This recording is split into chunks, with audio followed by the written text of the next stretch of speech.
پاکستان کی ترقی کا راستہ روکنے والوں کو عوام کے سامنے بے نقاب کرنا ہوگا۔ نواز شریف کا نیو یارک میں مسلم لیگ نون کے وفد سے خصوصی ملاقات میں خطاب۔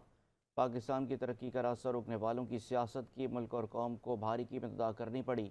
عوام کو ان کے کردار سے آگاہ کرنا ضروری ہے۔ میاں نواز شریف نے بانی پی ٹی آئی کا نام لیے بغیر کہا کہ جنہوں نے قوم کی معیشت اور اخلاق کا بیڑا غرق کر کے رکھ دیا ہے، وہ پاکستان کی ترقی اور عوام کی خوشحالی کے ہمارے کارناموں کے مقابلے میں اپنا کوئی ایک کام بتا دیں۔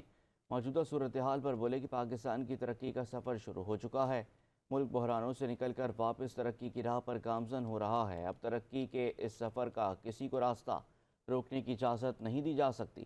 اس سے پہلے نواز شریف لیگی وفد سے ملاقات کے لیے پہنچے تو نون لیگی نیو یارک کے صدر احمد جان نے انہیں پھول پیش کیے، جبکہ مسلم لیگ نون امریکہ کے صدر روہیل ڈار، میاں فیاض، رانا سعید سمیت دیگر لیگی ساتھیوں نے پارٹی قائد کو امریکہ آمد پر خوش آمدید کہا۔